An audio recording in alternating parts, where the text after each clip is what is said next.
再来看这高雄的前镇有3间铁厝昨是来发生火烧，加在无人受伤。因为毋过现场呢有住户是安尼雄雄公公走出来，身躯顶煞摸一只台湾猴，这是引起众人注目。这住户是讲呢，这只猴就是伊所饲的动物伴。因为毋过其实照规定来讲，这台湾猴是袂使私人来饲的，所以即马农业局已经通知事主到案说明，要甲开发。 红红的大火甲乌烟一直冲对天顶去，高雄前镇的花街3栋相连的铁厝，车十雄雄导火，现场断电泉水拍过，消防人员惊有人关伫咧内底走袂出来，急摕家私头仔来挂铁门。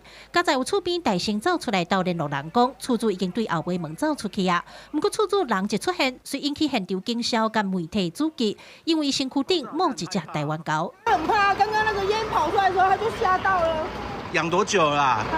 养好几年了。哦，他几岁啊？他现在几岁啊？5岁了。人因要饲，咱我讲袂使个啊，讲伊安怎样啊？对啊，恁迄是袂使饲无毋对，但是问题人因着饲毋知偌久啊，咱毋知啊。虽讲台湾狗已经毋是保育类的，不过中央伫181年已经公告列为禁止饲养的动物。民众甲台湾狗饲伫厝内底已经违法，附近的厝边也证实因有看到伊饲狗，逐工带出带入。农业局听到风声，也随联络这名饲主爱到案说明。不过饲主说讲，迄只狗伫咧火烧厝迄天拍着惊，已经走到无看影。农业局表示，民众有饲养台湾狗的事实，按照动保法，相关会当罚25万。通知行为人到案说明。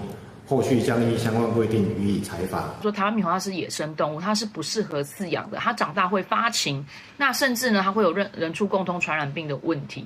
所以呢，大家如果在各个县市如果有看到台湾猕猴被饲养的情况，一定要打1999去通报相关单位。台湾狗共存推广协会表示，台湾狗防对保育类的提条条后，有民众去山顶，若看到狗仔囝古水，就会带登去饲，这对高山甲生态拢会造成无好的影响。